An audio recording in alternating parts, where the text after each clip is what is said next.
In an already packed spring for gamers, there is no short of competition for Nintendo. With the likes of Horizon Zero Dawn and Mass Effect shortly releasing around Breath of the Wild, Nintendo remains confident that they can impress us and restore Zelda to the throne it once created 31 years ago. Now, the story and narrative in Zelda has always been a strange thing. The original and first few titles that followed had rather thin plots, a tried and true story of a hero out to save the princess. Breath of the Wild does not stray too far from this idea, although it does add a bit more to make it complete. However, out of the fear of spoiling and to keep Nintendo's lawyers off my back, I will give you the simplest of rundowns. Many moons ago, something happened. 10,000 years after that, something else happens. And then 100 years after that, you awake and are set out on a quest to set the world right again. One of the things I love about this game, though, is that you don't feel rushed with the story. The game puts an emphasis on exploration over progression, and does so without any hand-holding. You will find yourself just gravitating towards where you need, or, well, more or less want to go.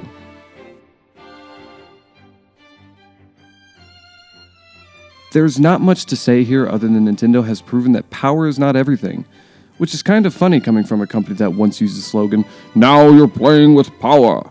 However, Zelda Breath of the Wild is one of the most beautiful entries to the series and video games I have played in a while. Yeah, it does not have the realistic looks of its rivals, but it does not need that. Moments after playing, you will forget all about those other games and be lost in a bright and colorful world that only Nintendo could bring us. And what a massive and beautiful world it is. The map for this game seems endless. After 60 hours in, there are still parts I have yet to see. You can traverse this world in various ways. You could just run to your destination, which I preferred, or if you like, you could go and capture a horse to use on your adventure. If even that is too slow, you can also fast travel from pretty much anywhere, even in mid-flight with your paraglider. And oh, how much fun it is to fly with this thing. Each area is so beautifully done and unique, whether you're in the hillside village of Hateno or the desert fortress of Gerudo. There is so much to see here, you will wonder how they fit it all in one game. Link's movements and expressions have this animated quality to them. Even the tiniest detail is appreciated. The beads of sweat that bounce off Link as he runs, or the panting of his breath when he is cold, which by the way is also a hint. Like, Link is cold and it might be a good idea to put warmer clothing on. This game has the best use of music I've ever seen in a video game. When I say that, I mean it does not overuse it. Most of the time you spend running, you might hear a few keys on a piano ring out, but often you simply hear the sounds of wildlife or the wind rushing by your ears. It's peaceful at times, and the enemy noises are that perfect touch of cartoony, but not too much to make it sound like a villain on Scooby-Doo.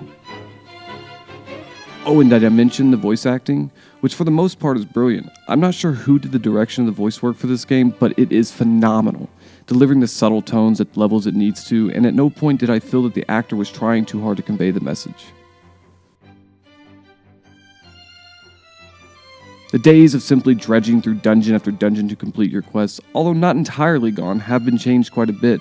Although there are only 4 major dungeons, Hyrule is scattered with smaller dungeons called shrines.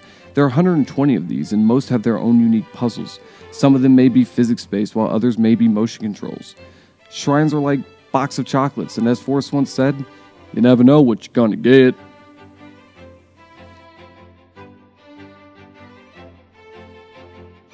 Completing the shrines net you with spirit orbs that ultimately help you level up your stamina and health.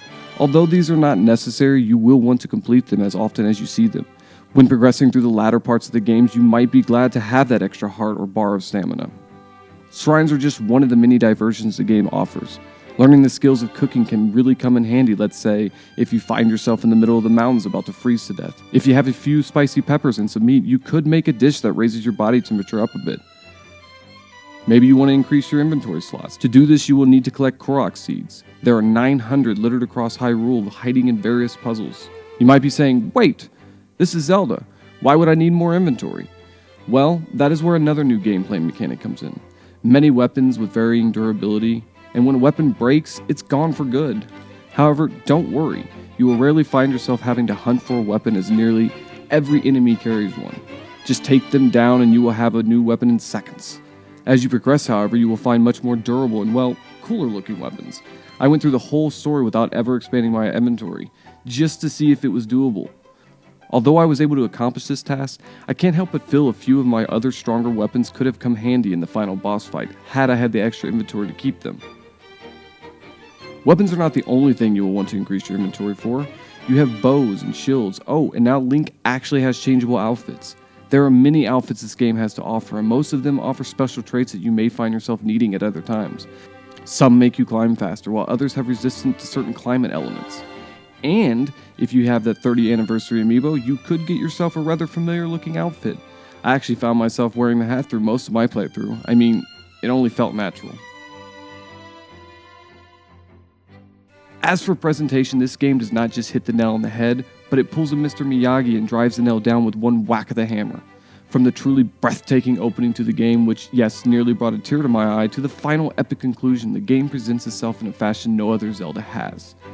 Yeah, the inventory and map screens can take a little bit to get used to. However, this is the case with most adventure games. After the opening hours, you should have a solid grasp that you will be navigating through the screens like a pro. And if I had to make one recommendation here, in order to fully appreciate the game's beauty, go into your options menu, scroll down to the HUD options, and switch it to Pro. It really allows you to experience the world without all that clutter. You don't have to, but at least give it a shot. In conclusion, guys, I went into this review trying to remain as unbiased as I could. I needed to be. Zelda has been one of my favorite franchises ever. I love it so much I went as far to get a tattoo of the Triforce bird. I tried to stay as objective as I could, and my hardest to find even the tiniest detail to complain about. And I just couldn't. If I had to really fault anything, it would be the frame rate issues on the Switch and TV mode. However, I also find it hard to fault the development team or the game for this when it was Nintendo's idea to put it on inferior hardware. With that, there really is nothing more to say than get out there and play this ASAP. It may not have fully redefined a genre like its predecessors, but in many ways it returns it to its roots and brings in some, although not entirely new mechanics, but new to Zelda, the series has needed for many years. It allows the current generations of gamers to experience the joy of exploration that the original did for others almost 31 years ago. I would give this game some number out of 10 score, however, thinking about it, I realized you guys don't need some arbitrary score that is supposed to somehow sum up my entire opinion. So again, all I'm going to say is, this game is a must play. I find it hard to believe that any gamer could spend any time with this and not walk away even the slightest impressed. So do yourself a favor and play this game at your earliest chance. Trust me, you won't regret it.